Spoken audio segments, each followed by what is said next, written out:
Back in 2003, Americans were told that Iraq had weapons of mass destruction. Weapons of mass destruction. It was the justification for an entire war. I take the threat very seriously. There was one big problem. The WMDs didn't exist. You know, when we first got in there and started looking around and didn't find anything, you get that kind of sinking feeling that, uh-oh. But don't worry, we looked really hard for them with tanks.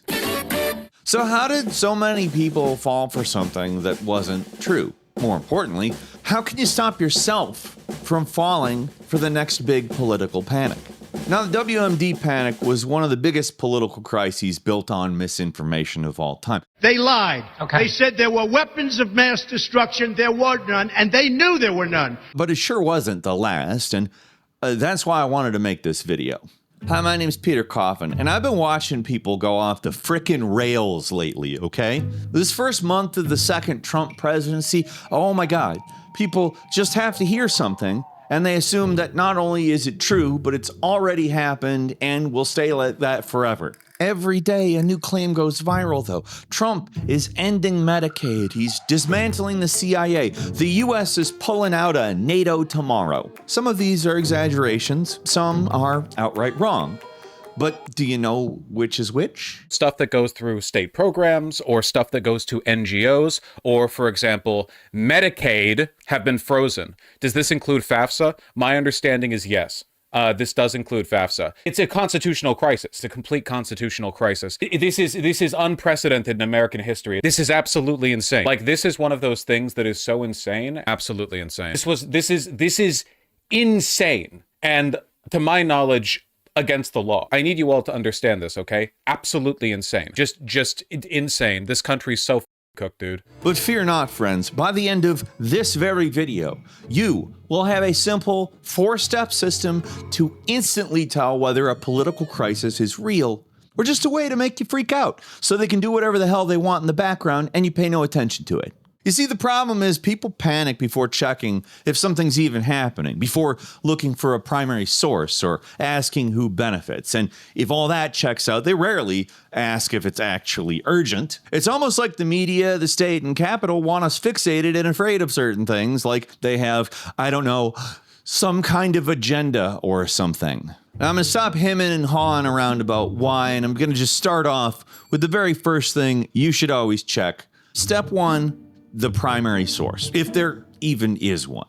And if there isn't, well, that's a pretty big red flag, isn't it? Red flag, folks. Red flag right here. In order to demonstrate, I'm gonna stick with the weapons of mass destruction example, because, well, everyone agrees that's bullshit at this point. Nowadays, this is a real bipartisan classic. So, we were told that intelligence reports proved Saddam Hussein had WMDs. The media repeated it, politicians repeated it, but the public never actually saw those reports. Now we know it's because he didn't have them. We shouldn't have passed step 1. We shouldn't have gotten on board with the war in Iraq. We shouldn't have even kind of been okay with it at any point because we really only heard about it from politicians, media, and government summaries.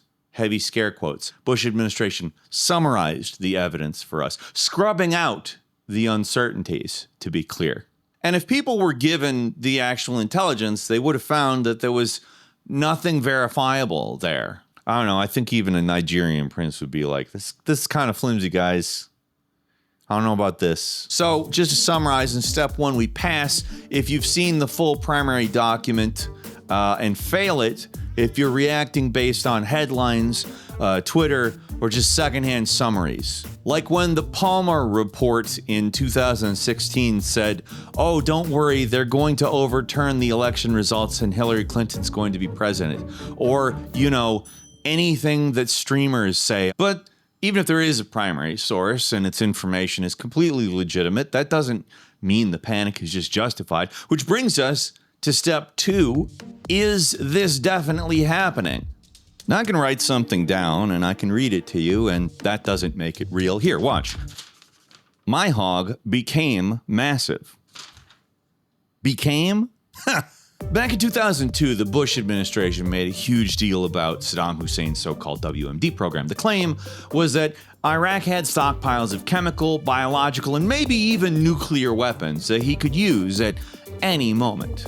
The reality was that Iraq was under heavy surveillance from the US and the UN for years.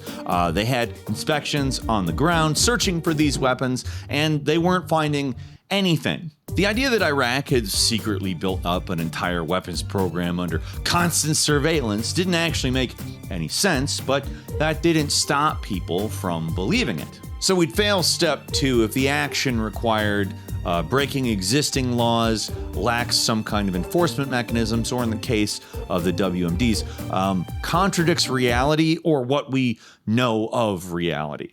But just because something is written down and technically possible doesn't mean it's not being pushed for a reason, and not a straightforward one, like because that's what villains do. It may very well be that you believing something's happening works out better for somebody than the thing actually happening. So let's move to step 3, which is, does someone benefit from you panicking?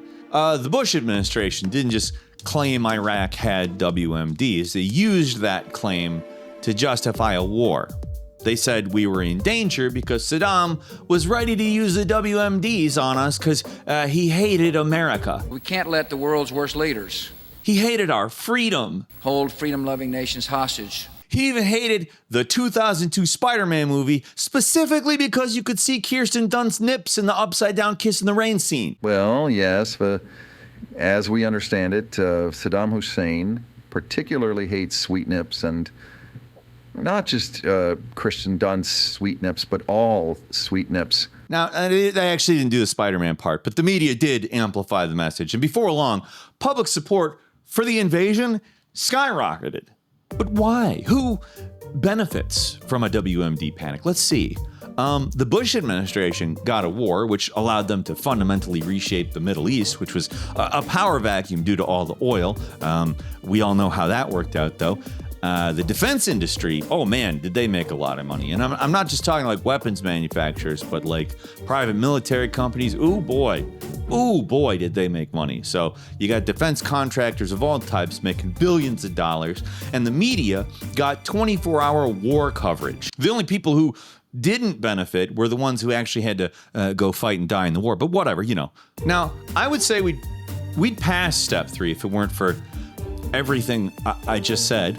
There would have to be no clear political, financial, or ideological advantage to making people believe this. But as I just said, wow, lots of people benefited. Someone always makes money or gains power when people freak out over something. Every election is the most important election of our lives. Just like every movie is the #1 faith-based talking dog courtroom drama or whatever in America. But even if something has a primary source, is possible, and benefits certain people, that doesn't mean you need to drop everything and panic about it right now. Like, you don't need to act like a teenage boy popping boners from a light breeze at a certain angle. And jerking off, it's not going to make you stop thinking Trump is ending Medicare. Bringing us to step 4, is this actually urgent? A lot of political crises are framed as immediate threats, when in reality, even if they were real, they wouldn't require an instant reaction.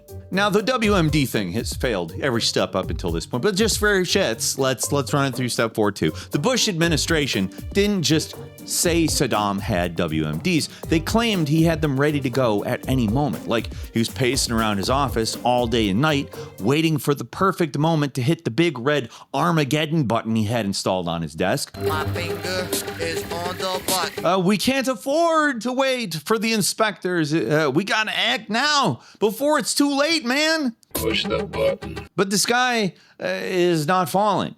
The Rush narrative was used to prevent scrutiny because they knew the longer people waited, the more they'd be asking questions. For step 4, we'd pass if a crisis required immediate action, and waiting would make things worse. And just to be clear, we'd fail it if the crisis has no immediate consequences and panic is being used to force urgency. Yeah, so I'm going to say it fails step 4. And that's how manufactured urgency works. Politicians, media, corporations, they use urgency to keep you from thinking critically.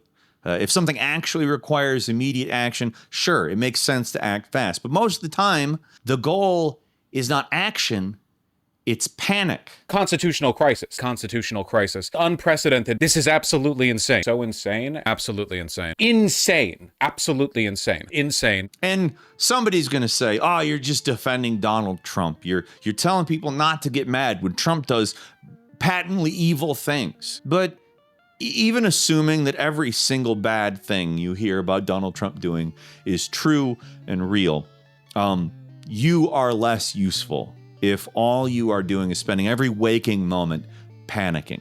Your time on this earth is limited. Your life is worth more. And you don't have power against these things sitting in a room alone stewing.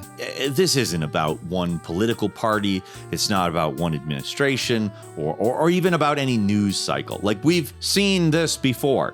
From the late 1960s to the late 1980s in Italy, there was a period that is referred to now as the Years of Lead. And during that period, the public was bombarded with terrorist attacks, media hysteria, and political assassinations. It was a fear driven by real events, yes, but it was also deliberately manufactured, and in much the same way we're talking about today. The far left groups, called the Red Brigades, were at various points infiltrated, manipulated, and in some cases even established by intelligence agencies, both used as a weapon and a justification for state crackdowns. Far-right groups like Ordine Nuovo, I'm not Italian, so I don't know if I'm saying that right, but whatever, they were openly backed, and in some cases directly established by NATO's Operation Gladio. They would receive funding, training, and protection to carry out terror attacks that fueled fear and repression. And this is exactly how these modern political crises are functioning. Fear, division, and manufactured urgency make people easier to control. The result is chaos, repression, and a population that's too afraid to push back. Today, the state doesn't need to go as far as it did in Italy's Years of Lead. Today's sophisticated, incentive-driven media apparatus just automatically acts on behalf of those in power, either because they directly own it or because they make more money by supporting an ad-friendly agenda, let's say. Like, the direct interventions that happened during the Years of Lead are, in a lot of cases, fairly unnecessary. We have to avoid a contemporary Years of Lead. And in order to do that, we have to understand this pattern and group together, not around like partisan or identity narratives or reactionary panic, but our own needs as everyday people, the people who actually keep this country or this system or whatever you want to say going. And with that, you now have a 4-step system to tell if a political crisis is real or just manufactured panic. And statistically, probably 90-95% of them will not make it past step 1. I want you to make use of this 4-step system. I made it available to download on my website as a resource. Look in the description for that. But understanding it's not enough, we also need to connect with others who see what's happening. I have a Discord where we all kind of regularly discuss and figure out this kind of crap. We'd love to have you there. I'm also the co-director of an organization called the Center for Political Innovation, which does more in real life action, educates, advocates offline. Links to all of that's in the description. And finally, like this video, comment, subscribe, and money me on Patreon. I'm Peter Kaufman. Thanks for your time. Have a good week. Bye-bye.